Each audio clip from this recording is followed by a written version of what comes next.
हम लोग ये जो यात्रा कर रहे हैं अंतर यात्रा के रूप में कर रहे हैं, करीब 26-28 लोग हैं। मन में हमारे प्रश्न उठता है कि अंतर यात्रा क्या है जो हम अंदर को यात्रा करें। आपके द्वारा हम लोग गाइडलाइन चाहते हैं कि उसमें प्रवेश करें, अंदर में वो रास्ता चाहते हैं। ठीक है, प्रश्न ठीक है। अंतर यात्रा क्या है? यात्रा एक साथ कई स्तरों पर होती है। ऐसा नहीं है कि केवल अंतर यात्रा हो रही है या केवल बाहर की यात्रा हो रही है। ट्रेन से जाते हुए हम सब ने अनुभव किया होगा, मेरा तो फेवरेट होता था कि बाहर देख रहा हूँ तो जो दृश्य दिखते थे मुझे लगता था अरे अगर मैं इस गांव में होता, फिर आपकी फैंटेसी वर्ल्ड शुरू हो जाती है। तो यात्रा कई स्तरों पर एक साथ होती है, और एक है जो अभ्यांतरिक यात्रा जिसके बारे में हम लोगों को मालूम भी नहीं होता है एक लंबे समय तक।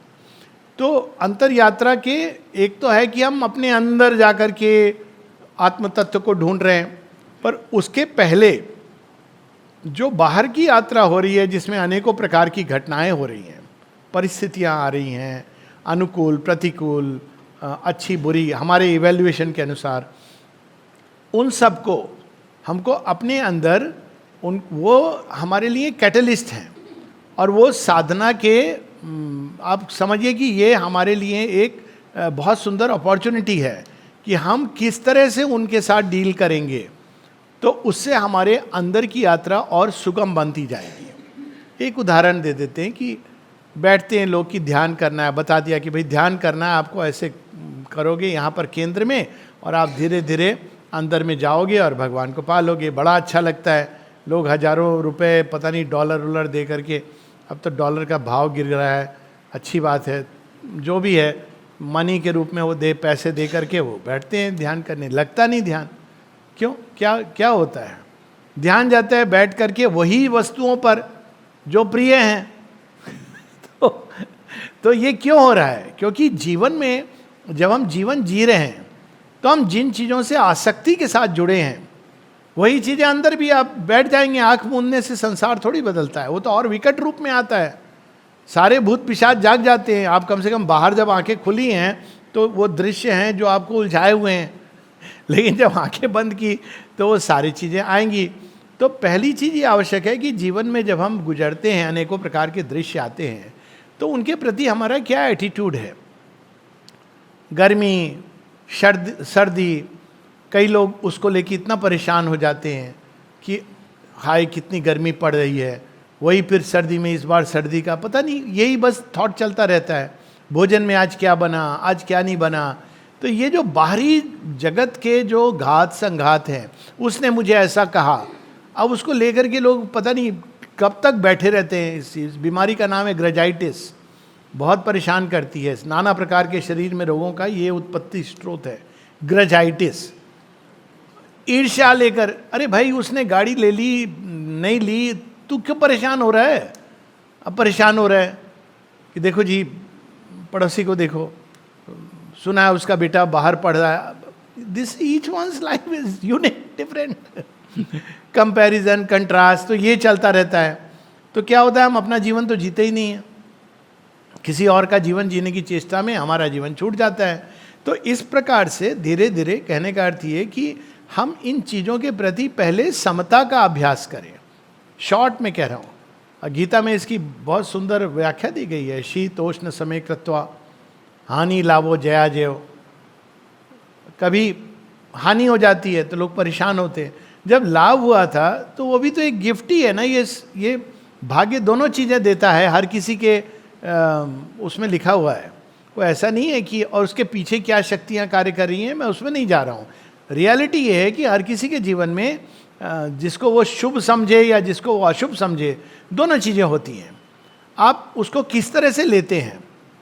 अब आप उसी घटना को अशुभ रूप में ले सकते हैं, और फिर पंडित हैं जो राहु कालम और बेचारे शनिदेव, ना जाने कौन कौन से देवता उसमें मन उलझा देंगे। उनको भी अपना घर बनाना होता है, ऐसी बात नहीं है, तो देना चाहिए उनको भी। लेकिन अंत में आप लोग कहते हैं हमने तो जी बड़ी पूजा करवाई 2.5-3 साल, फिर जाके ग्रह शांत हुए। उतने में तो वैसे ही शांत हो जाते वो। शायद आपको वास्तु घर बदलवा दिया, आपका दिमाग तो उलझा रहा ना उसमें। पर उसकी जगह अगर हम केवल इतना कह लेते कि भगवान ने जो दिया है या नहीं दिया है, उसको हम श्रद्धा समर्पण के साथ अगर लेते, श्रद्धा कि जो हो रहा है भगवान ले जाएंगे, कल्याण श्रद्धा, और समर्पण नति का भाव कि यदि मेरे जीवन में यह दिया गया है तो इसको भी मैं गिफ्ट के रूप में ग्रहण करूंगा। लेकिन गिफ्ट के बाद अब इन परिस्थितियों का मैं क्या कर सकता हूं, ये मेरे हाथ में है। हर किसी को कुछ कुछ मिलता है जीवन में, और जो बहुत बड़ी कार्य के लिए होते हैं उनको कभी कभी बड़ी विषम परिस्थितियां आती हैं। अब देखिए कर्म की थ्योरी कैसे कोलैप्स करती है अगर पांडव और कौरवों का जीवन देखें, है ना।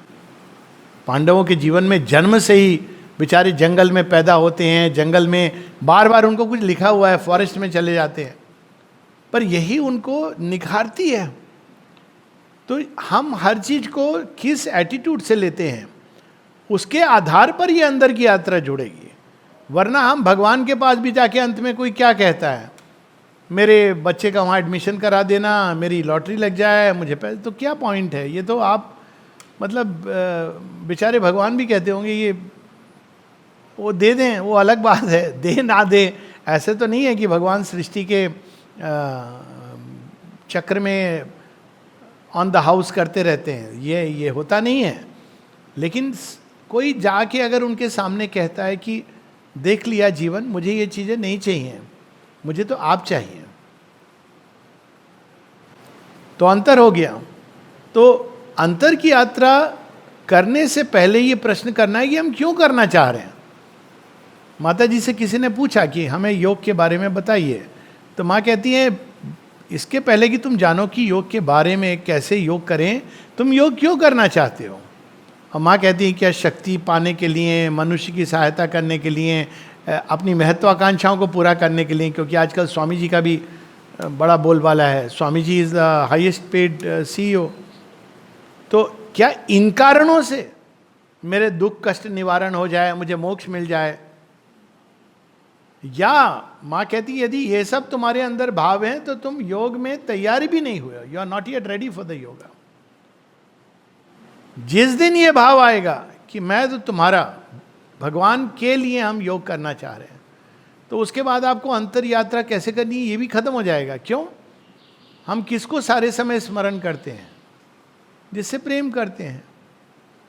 कोई ज़रूरत नहीं, फिर जिससे प्रेम करते हैं उसका फोटो देख के भी आनंद आता है, उसके बारे में सुनकर भी बड़ा अच्छा लगता है।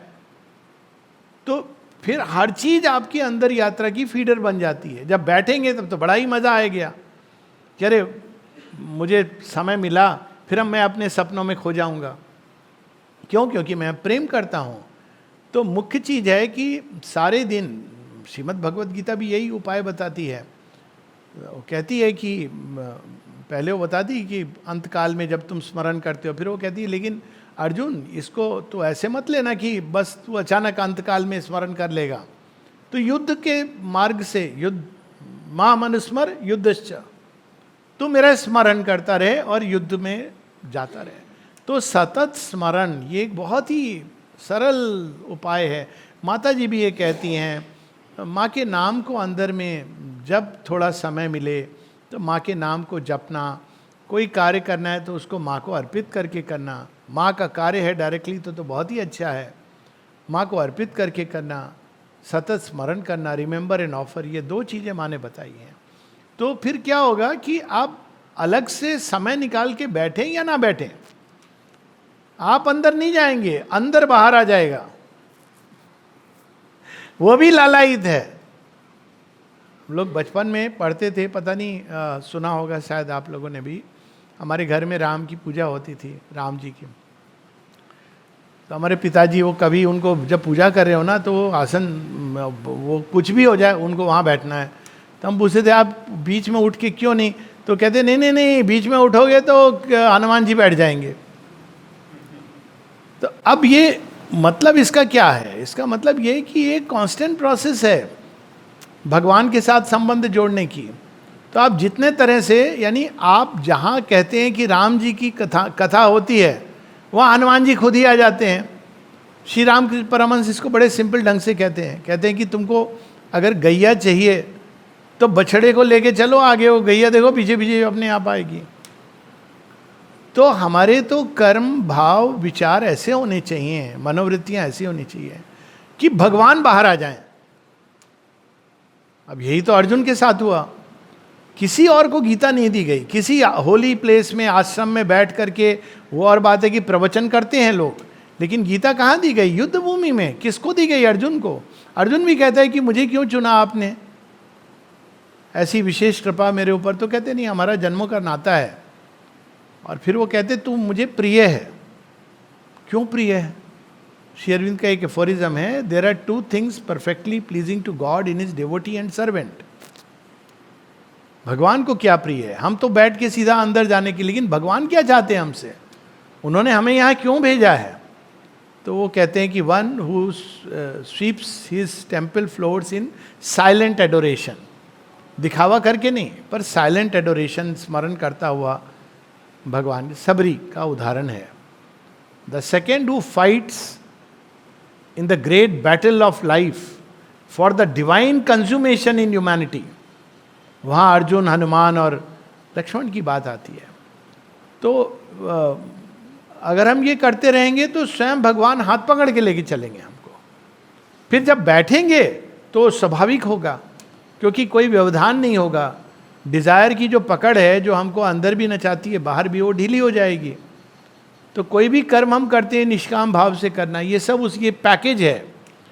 आजकल ये तरीका आ गया है कि वो पैकेज के नाम पर क्या होता है, आप 10 दिन कैंप में आ जाइए, वहाँ आपको वो मूंग दाल या चना खाने को मिलेगा। और आजकल तो बड़े अच्छे अच्छे होटलों में लोग करते हैं। उसके बाद फिर आपको ये हम ध्यान सिखाएंगे, आप वापस जाएंगे, it will be the same monkey. कोई फर्क नहीं पड़ेगा, क्योंकि बात ये नहीं है, ये पैकेज है, पूरा जीवन पैकेज है।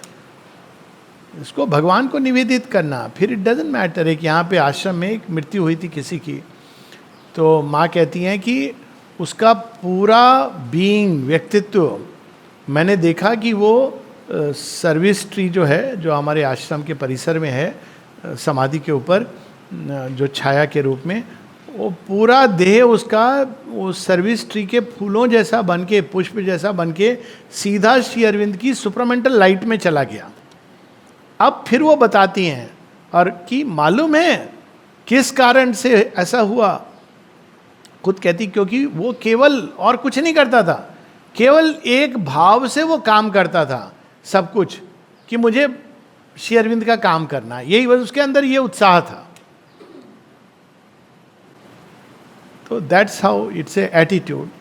और जैसे जैसे हम अपने बाहरी, स्वाभाविक है ये, जब एटीट्यूड हम डेवलप करेंगे, मनोवृत्तियाँ, तो ये सहज समाधि होगी। आपको अलग से बैठना ये आवश्यक नहीं है। आप जब भी जा रहे होंगे तो ध्यान यहाँ लगा रहेगा, अपने आप लगा रहेगा, आनंद से लगा रहेगा। बाहर आना मुश्किल होगा, कोई बातचीत होगी जिसमें व्यर्थ की बातें हो रही हैं, तो आप पार्टिसिपेट नहीं कर पाएंगे। स्वतः ही आप वहाँ बैठ कर के आपका ध्यान यहाँ चला जाएगा भगवान की उपस्थिति के ऊपर। तो just concentrate here in the heart on mother's presence, और उसी चीज़ को जीवन में कंटिन्यू करना है, हृदय में माँ की उपस्थिति पर। लेकिन ये सारी चीज़ें, ये एक पैकेज है, ये ऐसे नहीं होगा कि एक मैकेनिकल प्रोसेस के रूप में।